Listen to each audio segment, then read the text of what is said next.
My name is Audrey Bennett. I'm 35 years old. And until 6 weeks ago, I honestly believed love was measured by effort, not grand gestures, not public declarations, not the kind of movie scene romance people post online and forget about by Monday morning. I mean, real effort. Remembering the things someone mentioned once and pretending not to care about. Driving across town because their favorite soup is only sold at one grocery store. Learning when to push, when to stay quiet, when to sit beside someone without demanding they explain the storm inside them. That was how I loved Ethan Miller. Quietly, consistently, completely. And for 4 years, I thought he understood that. Then he sent me a photo of my birthday gift to him sitting in the trash. The caption underneath said, "This is where your effort belongs." I stared at that message so long the screen dimmed in my hand. At first, my brain refused to accept what I was seeing. The box was familiar because I had wrapped it myself at my kitchen table with navy paper and a thin silver ribbon. I had redone one corner 3 times because the fold kept looking messy. Ethan always said, store wrapping felt lazy. Like someone had paid a stranger to care for them. So I cared by hand. The gift inside was a vintage watch he had mentioned months earlier while we were walking past a tiny antique store downtown. He had stopped in front of the glass, pointed at a photo of the model, and said, almost wistfully, "That's the kind of thing a man keeps forever." I remembered. For weeks, I searched collector forums, messaged sellers, compared serial numbers, and finally found one 3 states away. It was not outrageously expensive, but it was rare. $1,500. Plus authentication. Servicing. Shipping. Insurance. The money mattered, but the time mattered more. Thursday night. I gave it to him at his favorite restaurant. He opened the box, looked down at the watch, and said, "Oh, that's nice." That was it. No smile that reached his eyes. No surprise. No. "Audrey, how did you find this?" He just closed the box and moved it aside so the server could set down his appetizer. I told myself he was tired. Ethan had been distant for weeks. But I had blamed work. And stress. Bad sleep. Anything except the possibility that the man sitting across from me had already begun leaving. Saturday afternoon. My phone buzzed while I was working at my apartment. A photo. No greeting. No explanation. Just the watch box. Still unopened. Balanced on top of garbage, in what looked like a public trash can. This is where your effort belongs. Something inside me went very still. Not broken. Still. Because the cruelest part was not that he had thrown it away. It was that he had stopped. Taken out his phone. Framed the shot. Typed the caption. And sent it, knowing exactly where it would land. That was not anger. That was aim. I saved the photo. Then I typed one word. Understood. Ethan replied almost instantly, with laughing emojis. Then, finally getting it. I did not answer. I opened my laptop. The first call I made was to the cell phone company.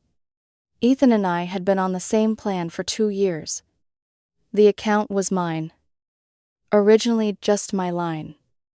And I had added him when his old phone plan collapsed after some billing mess. He never fully explained. The representative asked how she could help.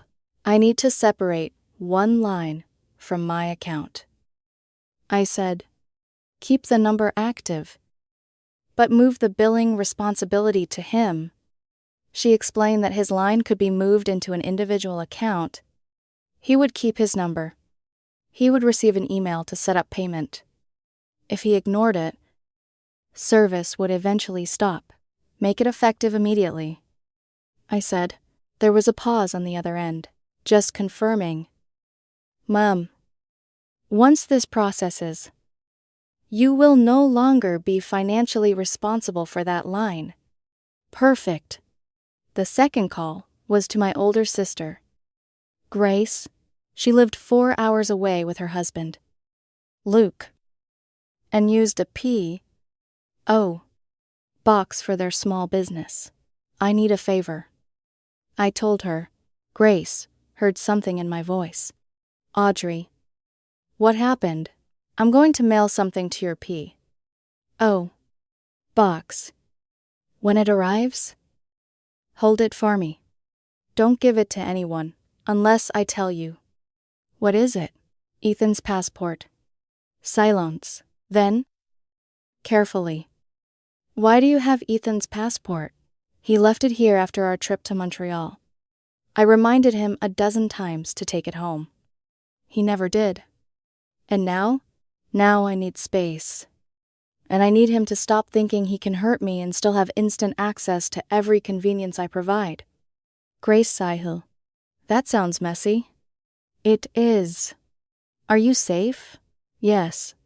Then, send it. But Audrey, what? Don't become someone you won't recognize later. I looked again at the photo of the trash can. I already don't recognize the woman who tolerated this. I found the passport in the drawer, where we kept important documents. The drawer suddenly felt like evidence from a life that had expired without warning boarding passes. Spare keys. Old receipts. A birthday card from him, where he had once written, "You make ordinary days feel chosen." I put the passport into a padded envelope. Wrote Grace's P.O. box address.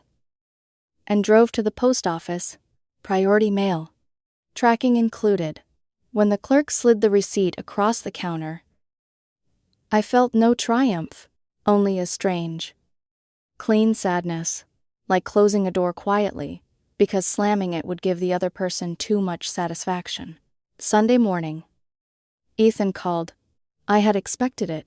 I let it ring twice before answering. We need to talk. He said. About what? About us. I thought your photo explained us pretty clearly. He exhaled sharply. Audrey. I was frustrated. You threw my gift in the trash because you were frustrated. I didn't actually throw it away. Then where is it? Silence. The kind of silence that tells the truth before a person decides which lie to use. It's at my apartment. He said. Take a picture of it right now. I don't have to prove anything to you. No. I said. You can't. He changed tone immediately. Softer. Defensive. Practiced. You don't understand. The watch was the problem. I almost laughed. But it hurt too much. The watch was the problem. You bought something I mentioned once months ago. That isn't thoughtful. That's checking a box. I sat down slowly at my kitchen table. You said you wanted that watch. I said it was nice. You said it was the kind of thing a man keeps forever. That doesn't mean I wanted it from you. There it was. Not from you. A small sentence, with a blade hidden inside. I looked around my apartment at all the places Ethan existed, without being there. His mug in my cabinet. His jacket on the chair. His shaving cream in my bathroom. His passport now, in a mail truck, heading away from both of us. You're rewriting history. I said. You're trying to make my effort look stupid so your cruelty looks reasonable. You're being dramatic. No, I'm being accurate. He scoffed. So what? You're breaking up with me over one bad text. No. Ethan. I'm accepting that you already broke up with me emotionally. You just wanted me to be the one who said it. That's not true. Then why send it? He said nothing. If you loved me. I continued. My voice quieter now. You might have hated the gift. You might have been disappointed. You might have told me later that I missed something.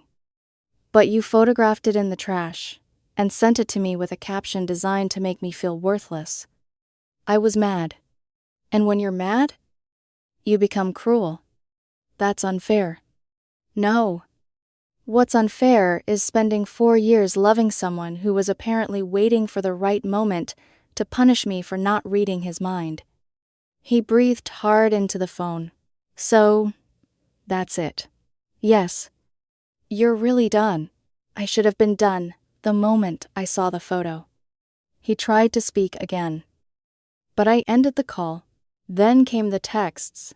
You can't end 4 years like this. Call me. I said I was frustrated. You're overreacting. Then. Finally, I'm sorry. Okay. I stared at those words and felt nothing. Because I knew Ethan. If I had cried, he would have relaxed. If I had begged, he would have forgiven me for being hurt. If I had chased, he would have called it proof that I still understood my place. But I did not chase. I muted the conversation, stood up, and made coffee with hands that had finally stopped shaking. Outside, the morning looked ordinary. That felt almost offensive. The world should have looked different after someone showed you exactly how little your heart weighed in their hands, but sunlight still came through the blinds. Cars still passed on the street. My upstairs neighbor still dragged furniture across the floor, like she was rearranging her life one chair at a time, and maybe I was, too. By Monday afternoon, the cell phone company emailed confirmation that Ethan's line had been separated from my account. By Tuesday, Grace texted me. Package arrived. A minute later, are you sure you know what you're doing? I typed back. No. But I know what I'm not doing anymore. What's that? Paying for someone who thinks my effort belongs in the trash. She did not answer for a while. Then she wrote, I love you. For some reason, that was what finally made me cry. Not the photo, not the caption, not Ethan's excuses. Just my sister reminding me that love, real love, does not require humiliation as proof of loyalty. Wednesday evening. Ethan showed up at my apartment. I saw his car from the window. He knocked for 5 minutes. Then my phone lit up. I know you're home. Let me in. We need to talk face to face. I typed back. No thanks. He replied. You can't ignore me forever. I looked through the blinds at the man who had once kissed my forehead in airport security lines, who had once held my hand through a fever, who had once made me believe consistency was enough to build forever. Then I typed, I can ignore you for as long as I need to. That's how being broken up works. His next message came fast. We're not broken up. I watched him standing outside my door. Angry now. Not heartbroken. That was when the truth settled deeper. He had not come because he loved me. He had come because I had stopped playing my assigned part. Ethan stood outside my apartment for another 20 minutes. Even through the window, I could see the shift happening inside him. At first, there had been confidence, the assumption that eventually I would unlock the door because I always had before. Then irritation. Then disbelief. Then anger. He texted again. You can't seriously do this. I stared at the message. 4 years together. And somehow the part he found unbelievable wasn't the photograph of my gift in the trash. It was my refusal to absorb it quietly. I typed back. This is self-preservation. 3 dots appeared. Disappeared. Appeared again. So that's it. You're throwing away everything we've built. I almost laughed at the irony. No. Ethan. One of us already did that. He didn't reply. 5 minutes later, I watched his car pull away. Only after his taillights disappeared Did I allow myself to exhale? The silence in my apartment felt different after that. Not empty. Unfamiliar. For years, Ethan had existed in every corner of my routines. His coffee beans mixed with mine. His favorite cereal in the pantry. His running shoes by the front door. His chargers plugged into outlets he somehow claimed without asking. I had mistaken shared space for security. Now I moved through my apartment like an archaeologist, excavating evidence of a relationship I no longer understood. Thursday morning, I started packing. His clothes, his toiletries, the expensive shampoo he insisted worked better. The stack of books he'd promised he'd eventually read. A winter scarf I'd knitted during our second Christmas together. Movie tickets. Random receipts. Little pieces of 4 years. I folded everything carefully. Not because he deserved tenderness. Because I deserved consistency.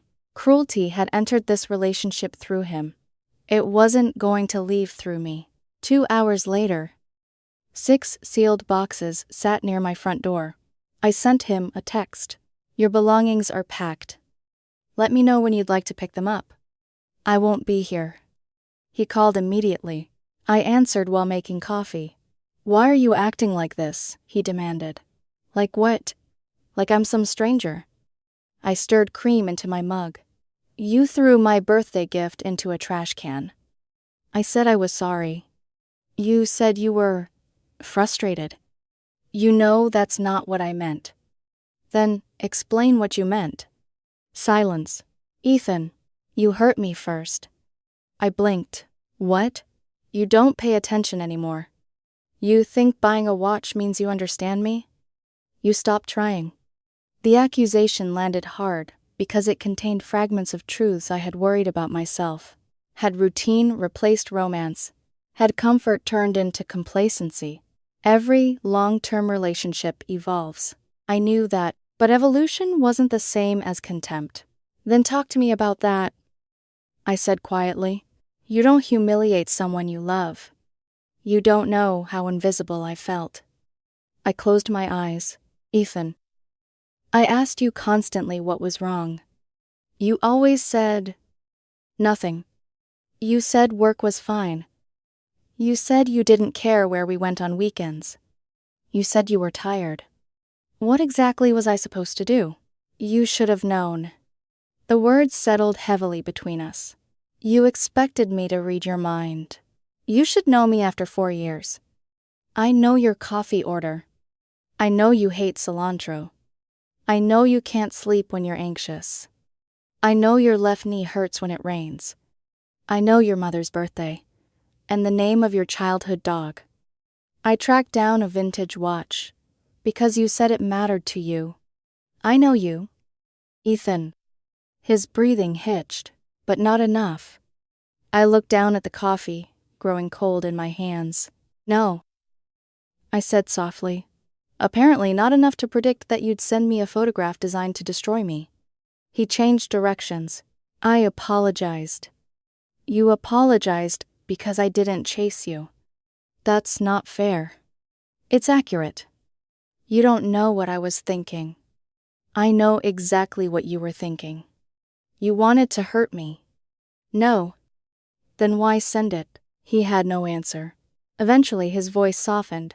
So what now? Now. You collect your belongings? And my passport, there it was. The real reason for the call. I took a slow sip of coffee. What about it? You know I left it there. I know. I need it. It's safe. Where? Stored. You can't keep my passport. I'm not keeping it. Then where is it? Safe. Audrey.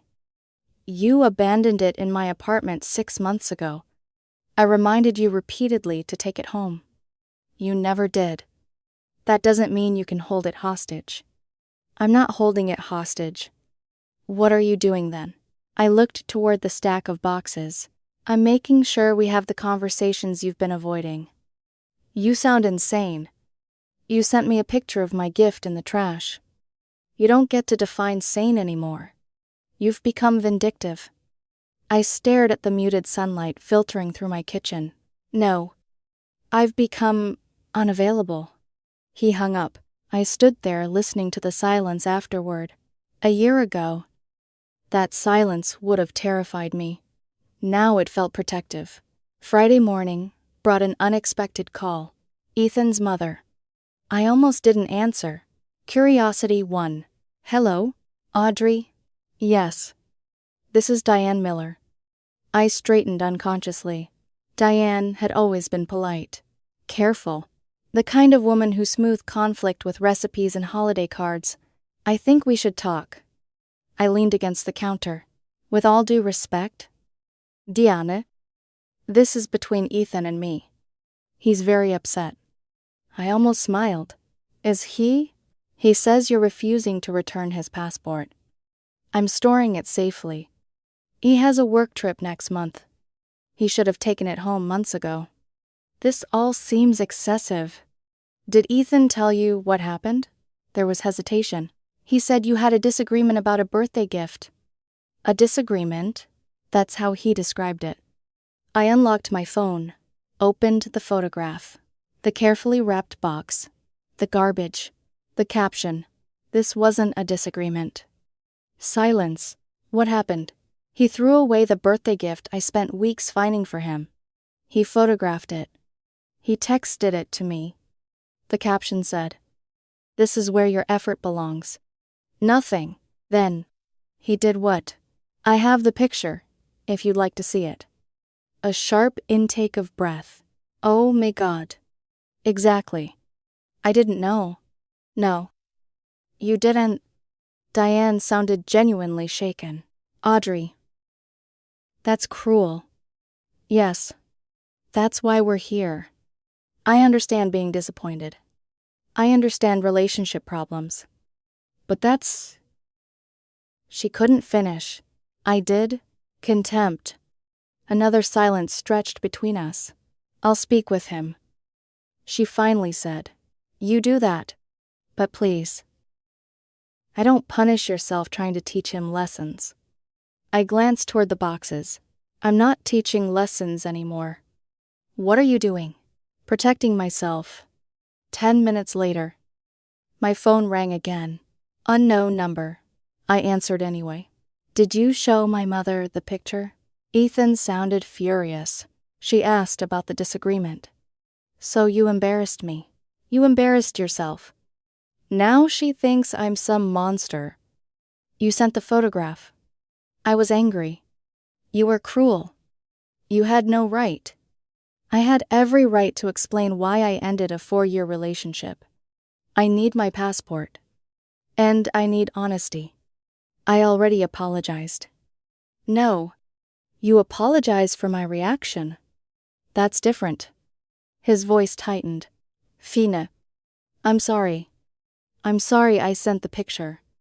I'm sorry I threw away the watch. I'm sorry I hurt you. I waited. Why did you do it? What? Tell me why. Because I was angry. At what? Silence. Ethan. I don't know. I just... His voice cracked. I wanted you to understand. Understand what? How disappointed I was. Then why not tell me? You wouldn't get it. Help me get it. Nothing. I closed my eyes. The truth shouldn't be this difficult. You always do this. Do what? You make everything logical. Because the alternative is chaos. You need everything explained. No. I just need honesty. Where's my passport? Somewhere you can't access without talking to me face to face. This is insane. This is consequences. You don't get to dictate terms. You already dictated terms. Remember, this is where your effort belongs. He inhaled sharply. I hate who you've become. I looked at the photograph one more time. I was about to say the same thing. I ended the call. That evening, Grace texted me. Still sure. I stared at her message. Then I walked through my apartment. Past the boxes. Past the framed photos I hadn't yet taken down. past the memories still embedded into ordinary objects, I thought about the woman I'd been 1 week earlier. The woman who would have accepted a half-hearted apology because starting over sounded scarier than staying. The woman who would have convinced herself that one cruel moment didn't define someone. Maybe she was right. Maybe one moment didn't define an entire person. But calculated cruelty revealed something important. It exposed the part of someone capable of watching you bleed and calling it communication. I typed back, "Ask me again tomorrow." Grace responded immediately, "Okay. Then, no matter what happens, I'm proud of you." I read that message 3 times. Because after 4 years of trying to earn love by proving my worth, I was finally beginning to understand something terrifying and liberating at the same time. Respect wasn't something you negotiated after betrayal. It was supposed to be there from the beginning. And if someone only offered it when they were getting their way, it wasn't respect at all. It was control. By Saturday morning, Ethan had agreed to meet me. Public place. Neutral ground. A coffee shop halfway across town. I stared at the confirmation text. For the first time all week, genuine dread settled into my stomach. Because something deeper than the watch still hadn't surfaced. The photograph had been deliberate. The cruelty had been intentional. And somewhere, underneath all his explanations, excuse and apologies, I had the growing suspicion that Ethan wasn't fighting for our relationship. He was fighting to avoid admitting why he'd wanted to destroy it in the first place. I arrived at the coffee shop 15 minutes early. Old habit. Ethan used to joke that I operated on airport time, that I preferred arriving early enough to account for traffic. Accidents, aliens, invasion, and spontaneous natural disasters. I chose a table in the corner with my back against the wall, ordered a black coffee, then waited. Outside, people hurried down the sidewalk, carrying grocery bags and laptop cases, moving through ordinary Saturday routines. Meanwhile, my entire future seemed suspended between one conversation and whatever truth Ethan had been avoiding. He walked in 10 minutes late. He looked exhausted. Not devastated, not heartbroken, exhausted. Like someone who had spent the past week trying to manage multiple versions of himself and was finally running out of energy. His eyes found me immediately. He sat down across from me, didn't order anything. His first words weren't hello. Where's my passport? I almost laughed. Almost. Hello to you. 2. I don't have time for games. Then stop playing them. His jaw tightened. I have a work trip in 3 weeks. 3 weeks is plenty of time. You don't understand. No, I said evenly. I understand exactly enough. He rubbed both hands over his face. Can we just get this over with? We can, I said. As soon as you answer one question. His eyes narrowed. What? Why did you do it? I already told you. No. You told me you were angry. You told me you were disappointed. You told me I should have magically known what you wanted. I leaned forward, but none of those explanations justify taking a picture of my gift in the trash and sending it to me. That wasn't frustration. That was punishment. So, tell me the truth. He stared down at the table. I was angry. About what? His silence stretched. People nearby laughed at something completely unrelated. A barista called out an order. Life continued around us. Finally, Ethan spoke. About everything.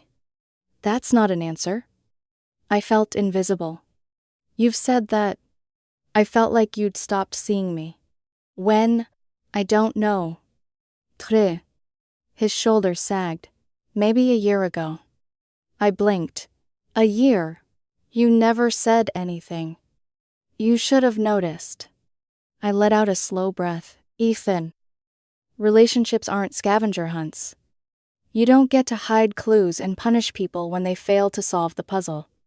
You don't understand. Then help me understand. He looked away. You stopped making me feel special. I swallowed. I planned surprise weekends. I remembered your deadlines. I stayed awake with you when your anxiety kept you up. I helped your mother after her surgery. I drove 2 hours because you forgot your presentation materials.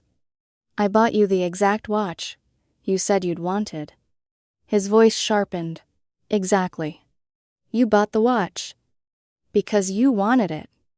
Because it was easy. It wasn't easy. You don't get it. No. I said quietly. I don't. He finally looked at me. I wanted you to know me well enough to surprise me. I wanted you to know what I'd evolved into. I stared at him. Evolved into. You act like people don't change. They do. But they communicate those changes. I shouldn't have to explain everything. Actually, you should. His fingers drummed against the table. You just don't understand me anymore. Then explain yourself. I can't. You can. You won't. He looked toward the window. Then said something that made my stomach drop. Other people understand. I went completely still. What other people? His expression changed instantly. Too late. It doesn't matter. It matters. Who? No one. Ethan. He looked down. Then away. Then finally said the words I'd already begun fearing. There's someone at work? The noise inside the coffee shop faded. Not literally, but enough that his voice became the only thing I heard. I folded my hands together beneath the table. Someone at work. It isn't what you think. Then tell me what it is. Her name is Vanessa. Of course she had a name. A real person, not some abstract feeling. Not a vague dissatisfaction. A woman. Vanessa Cole. He said softly. We worked together. How long? It doesn't matter. How long? He hesitated. About 6 months. 6 months. Half a year. Half a year of distance. Half a year of unanswered questions. Half a year of blaming myself for changes I couldn't identify. Have you slept with her? His eyes widened. No. Have you kissed her? No. Are you in love with her? Silence. I nodded slowly. That's not a no? It's complicated. No. It's actually very simple. I leaned back in my chair. You developed feelings for another woman. You started comparing me to her. You rewrote our relationship history to justify those feelings. You picked apart everything I'd done for 4 years. And when I gave you an excuse, a birthday gift, imperfect enough to criticize you, used it. His expression hardened. That's not fair. Really. You don't know what it's like. What? To feel understood by someone. I stared at him. I understood you. No. You understood who I used to be. The cruelty of that sentence nearly rivaled the photograph. Nearly. I took a slow breath. Tell me about Vanessa. He blinked. What?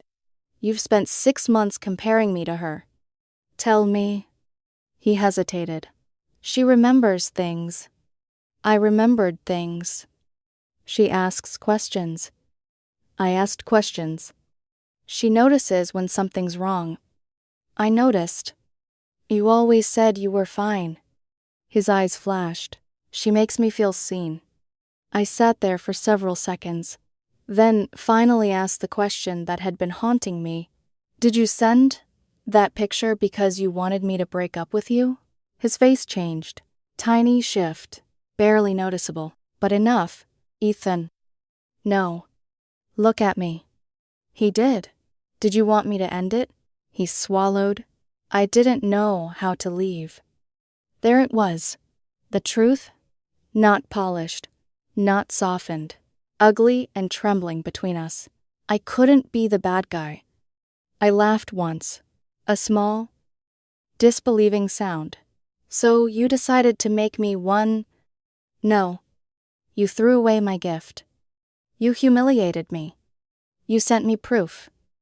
You laughed when I responded. You wanted me to explode? You wanted me to scream. You wanted me to end things so you could tell yourself this happened because I overreacted. Tears appeared in his eyes. I never wanted to hurt you. I stared at him. Ethan, you photographed my love and threw it away. You don't get to say that around us. Customers continued talking. A child laughed somewhere near the pastry case. A couple held hands while sharing a muffin. The ordinary world remained intact. Meanwhile, the man I'd loved for 4 years looked at me with tears in his eyes and admitted he'd wanted out badly enough to manufacture a reason. I didn't know what to do. He whispered, "You tell the truth?" I was scared. "You tell the truth anyway." I didn't want to lose you. I felt something inside me crack. Not from pain. Recognition. You didn't want to lose me. I repeated softly, "But you wanted Vanessa." He closed his eyes. "I don't know what I want." I nodded. "No. You do. You just don't like what it says about you." He didn't answer. I glanced at my coffee. Cold now. Untouched. Then I looked back at him. "Here's what's going to happen." His eyes lifted. "You don't get both?" "What?" "You don't get me while figuring out whether you'd rather have her. You don't get to keep me as your safety net while you explore your fantasy." "Audrey. No. You choose." "That's not fair." I almost smiled. "Life isn't fair. You have 1 week." His expression sharpened. "You can't dictate terms." "I can dictate mine. You decide whether you're ending this relationship honestly, or whether you're willing to let go of Vanessa and rebuild what's left.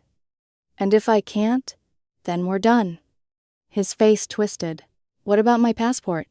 I held his gaze. "It's safe." "Audrey, you'll get it. When you stop hiding behind excuses. This is manipulative." "No. It's self-protection." "Big difference." I stood up. He looked stunned. "We're not finished."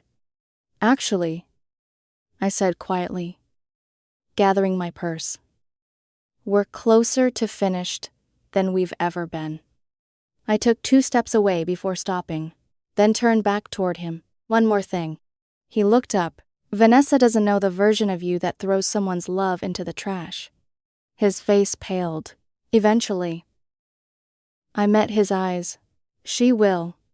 I walked out of the coffee shop without looking back. But halfway across the parking lot, my phone vibrated.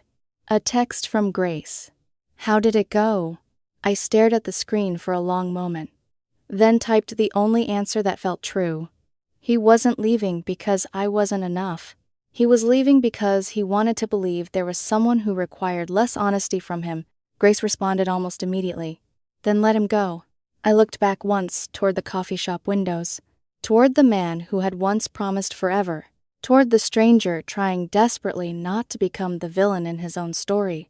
And for the first time since receiving that photograph, I understood exactly what I needed to do next. 3 days passed. 3 days of silence. No late-night apologies. No angry accusations. No desperate promises to change. Nothing. I went to work. I answered emails. I watered the dying basil plant on my kitchen windowsill that Ethan had once insisted we could keep alive together. I attended therapy for the first time in my life. And I slept. Not well, but better. On Tuesday evening, around 8 o'clock, my phone rang. "Ethan." I stared at his name glowing on the screen. For a moment, I considered letting it go to voicemail. Then I answered. "Hello?" There was a long pause. "I've been thinking," he said quietly. I leaned back against my couch. "Okay. And?"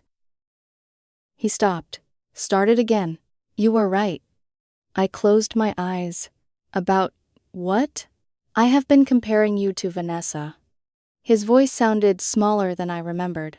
"I've been building this idea in my head that maybe there was something better waiting for me." I said nothing. "And the watch?" he whispered. "I used it." I opened my eyes. Used it. I picked a fight because of it. I made it bigger than it was. Because it felt safer. Safer. The word echoed through me. Safer than what? Safer than admitting I had feelings for someone else. The room fell silent. Outside, rain tapped softly against my windows. I wrapped the blanket tighter around my shoulders. So that's it, I guess? You wanted me to become the reason. He exhaled shakily. If I could convince myself that you weren't trying anymore, if I could make you the bad guy, then maybe I wouldn't have to feel guilty. I looked toward the framed photo still sitting on my bookshelf, taken 2 years earlier. Me, laughing. Ethan looking at me like I was the easiest decision he'd ever made. What a waste. I whispered. What? 4 years. Another silence. Then, I don't know what I'm doing. Do you want to leave? His answer came immediately this time. Yes. The honesty hurt, but not as much as the uncertainty had.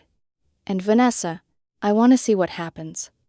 I nodded slowly, even though he couldn't see me. Okay. Thank you for finally telling the truth. He sounded surprised. You're not angry. I've been angry for weeks. Now I'm just tired. The rain grew heavier. Ethan. Yeah. You don't get to come back if it doesn't work. His breathing caught. What? You made a choice. If Vanessa turns out to be ordinary, if the fantasy disappears, if real life with her requires effort, you don't get to remember me fondly and knock on my door because I was safer. Audrey. No. You don't get both. He didn't argue, maybe because he knew I was right. Can I have my passport now? I looked out the window. Streetlights blurred through the rain. Yeah. Pause. It's with Grace. What? Grace and Luke. My sister and brother-in-law. The P.O. box I mentioned. You'll need to drive there. He sounded stunned. You sent it 4 hours away. I needed time. You humiliated me. No. I protected myself. You told them. Yes. What exactly did you tell them? The truth. About the photograph. The trash. The caption. The woman at work. They know. He was quiet for several seconds. That's awful. No. What's awful is photographing someone's love and calling it garbage. I wasn't thinking. You were. That's what makes it worse. He let out a defeated breath. When can I go? I'll text you the address. You really thought all of this through. I glanced at the rain sliding down the glass. I had to. He was silent. Then, I'm sorry. A real apology this time. No excuses. No qualifications. No blaming work. No blaming me. I'm sorry for humiliating you. I'm sorry for trying to make you responsible for my choices. I'm sorry for being cruel. I closed my eyes. Part of me had wanted those words. Another part wondered why they had arrived only after everything else was gone. I believe you're sorry, I said quietly. But sorry doesn't fix trust. No, it doesn't. I hope you're happy someday. Audrey. I swallowed. I hope you become someone who stops hurting people before you leave them. He made a small sound, almost a laugh, almost a sob. Goodbye. Goodbye. Ethan. The line disconnected. I sat there listening to the rain for a long time. Then I texted Grace. He's coming. Her response arrived immediately. We'll handle it. 2 days later, Grace called. He's here. I stepped outside onto my apartment balcony. The sky had finally cleared. How is he? Miserable. I closed my eyes. Did he say anything? He tried. What did you do? Luke handed him the passport. And we weren't interested in hearing excuses. I laughed softly. Thank you. You don't have to thank us. A pause. You okay? I looked up at the evening sky. Birds drifted overhead. The city moved around me. Getting there, Grace hesitated. You know, none of this was your fault. Right. Tears stung unexpectedly. I'm trying to... keep trying. That conversation happened 6 weeks ago. I haven't heard from Ethan since. Mutual friends tell me he and Vanessa started dating almost immediately. Apparently, reality arrived faster than either of them expected. It turns out that mystery is easier than maintenance. Fantasy is easier than commitment. Newness is easier than history. I've also heard things aren't going well. The woman who seemed perfect from a distance became human up close. The same way Ethan eventually became human to me. Complicated, selfish, capable of tenderness and cruelty in the same breath. I don't hate him. Surprisingly, hatred requires energy I no longer want to spend. Instead, I went to therapy. I started saying yes when friends invited me out. I began dating casually again. No pressure, no urgency. I sold the vintage watch through a collector forum. Recovered most of what I'd paid. Then used the money to take myself on my first solo vacation in years. I ate dinner alone overlooking the ocean. Read books. Slept late. Walked barefoot through unfamiliar streets. And realized something astonishing. Peace doesn't arrive all at once. It returns in fragments. The first morning, you wake up without checking your phone. The first laugh that isn't forced. The first time you make plans without calculating another person's mood. Sometimes I still think about the photograph, the unopened watch, the trash can, the caption, "This is where your effort belongs." For a long time, I thought that image represented humiliation. Now, I think it represented clarity, because cruelty stripped away ambiguity. It forced me to stop romanticizing someone who had already begun leaving. The passport situation, it was petty. I can admit that maybe I shouldn't have done it.